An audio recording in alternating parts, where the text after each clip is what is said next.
So basically, we've been meaning to commission a statue of my parents in commemoration of everything they've done for the Spina and the town of Poisson. Modeling a few poses, of course. Here, just pretend to be Callus, and I'll be Clementine.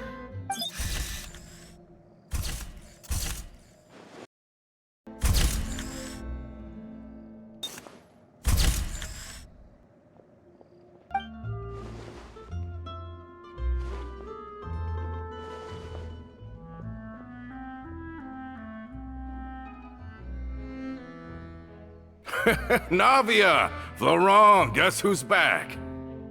Coulter, a lot of things happened while you were gone.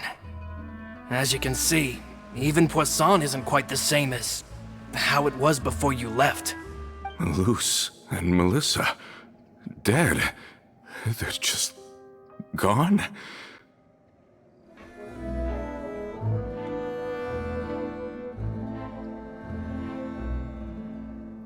All of this, it's unbelievable.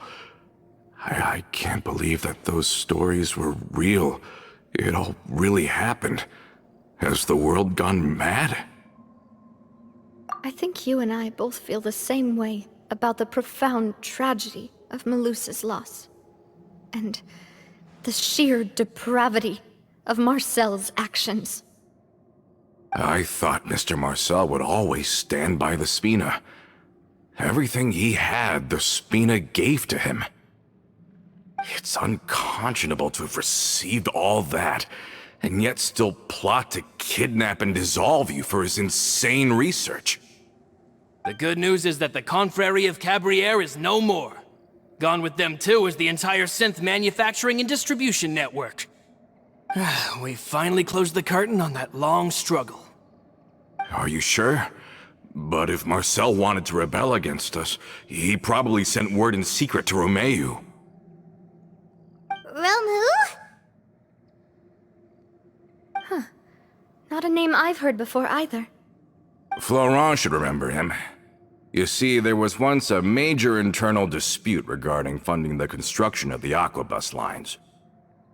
Romeuf was the leader of the faction that thought such a vast sum of mora would be better spent improving the town of Poisson.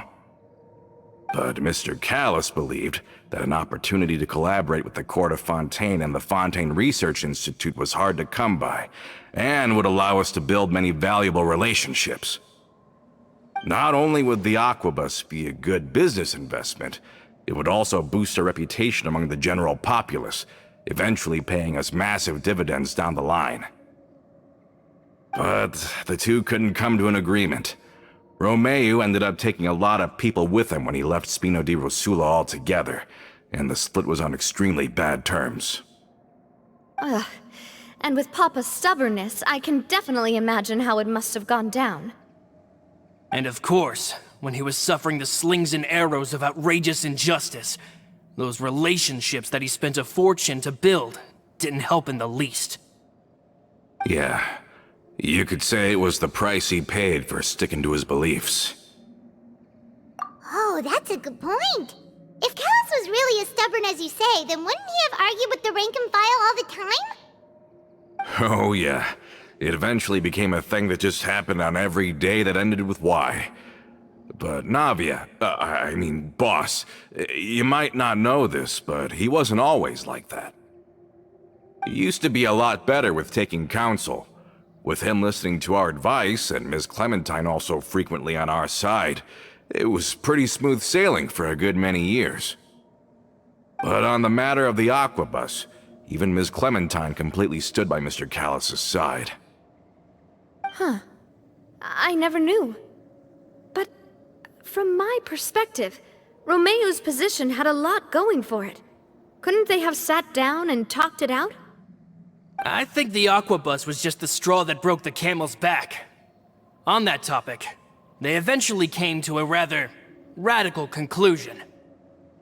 They believed that Miss Clementine lost her ability to serve as an impartial mediator when she became pregnant with Callus's child. So, they thought she had betrayed them? But that doesn't make any sense. Before she was their mediator, My mother was also her own person, and a member of the Spina. She should have the right to take any side she wished. Yeah, but to them, even taking a side was betrayal enough. They felt like their voices could no longer be heard once their sole mediator had gone over to the other side. Of course, Ms. Clementine then passed away, and Mr. Callis began to regard the completion of the Aquabus project as her final wish. With that, the last hope of reconciliation was gone. So that's what happened. From that point on, Romeuf and his people cut ties with the Spina, and never gave us any kind of professional or personal courtesy ever again. Perhaps they've regarded us as enemies ever since they left. But even so, there is still no proof that they ever acted in concert with Marcel. I've also heard that they aren't in a good financial position, so they've been lying low for a while. But as long as they exist, they'll continue to be a threat.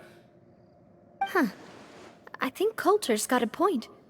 Both Marcel and Romeuf had my father in their sights for a very long time.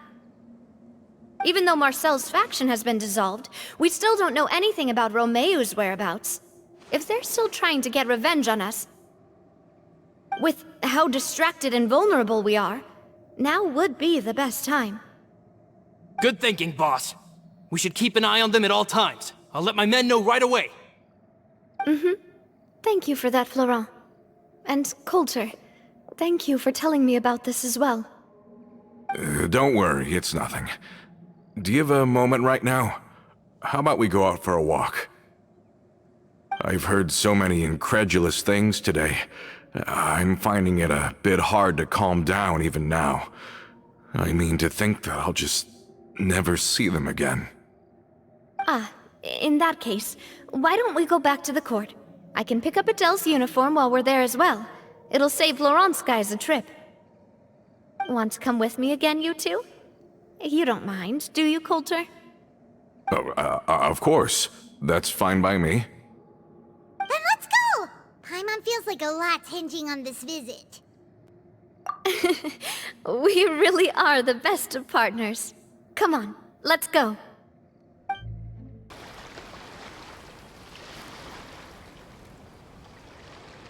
Well, we've walked far enough for now. Let's take a break. Since we're out for a walk, we shouldn't stress too much about the destination. I've grown old, so I'm not as fit as before. It's a good thing that at least my work down in the fortress was quite the workout. Well, Paimon thinks you're doing great. We didn't have to slow down for you at all. Back in the days before the Aquabus lines were built, we often had to hike north with our goods, then catch a boat to the court. Malus and I must have traveled this way hundreds of times. When we were tired, we would lay down for a while on the grass, and when we were hungry, we'd catch a fish or two. The Spina was still on the rise back then. Mr. Callis was generous, and everyone had the chance to strike it rich, so of course we all worked really hard. And now, in the blink of an eye, the Aquabus lines have been built, and this road has fallen into disuse. Oh, I know. I was just being a little nostalgic. Then let's stay here a bit longer. Anyone want snacks? Oh, is this another chance to try some of Navia's macarons? Paimon's been dreaming of them. Yep, I figured you wouldn't say no to a few more. Oh, wait. Let me check if I have all the ingredients. Malus and Silver used to take care of tasks like this. Okay, the stove's looking good. And as for the ingredients, seems like we're all out of flour and sugar, the two most important ingredients of all. Oh, would you? Oh, but it would be too much to ask you to go on a trip just for those. We should contribute to making the macaron too! Don't worry, we cook out in the wild all the time, so he should have some stuff on hand. Oh, that's great. Then I'll leave the ingredient gathering to you. As long as we have some sweet flours and wheat, I can start the baking. Then I'll go look for some boxes nearby for a makeshift table and chairs. Great. Then I'll prep the stove. Let's get to work, everyone. You've all done your part. Just leave the rest to me. Whoa, these macarons look and taste magnificent! Your cooking is as good as ever, Navia. Boss's baking skills have always been famous. Everyone in the Spina knows how exceptionally talented she is. Oh, it's just a hobby. There's no need to praise me for it like that. Have you two seriously never considered joining us? You're so close to the boss, and she obviously trusts you with all her heart, so... Was it that obvious? I just thought you would be a great fit, that's all. You just happened to walk in on our little reunion. It's actually been quite a while since we last spent time together. Adventurers never stay in one place for long. The name of Spina di Rosula would just tie them down. Besides, after everything we've been through together, I'm sure our hearts would remain intertwined even if we found ourselves on opposite sides of the world. Even if Paimon was far beyond the horizon, she'd still remember the delicious taste of Navia's macaron. I understand now. Then I am very lucky indeed to have been graced with the chance to meet the two of you. I will endeavor to make the most of this short yet fortuitous encounter, and enjoy every moment we spend together. We've got no wine with us, but let's still toast with water, in celebration of this moment.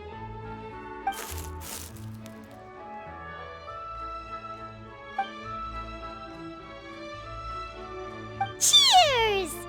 Hey, what are you doing? Quick, join in on the toast! May your travels go smoothly, may the Spina continue to grow, and may our friendship last until the end of time.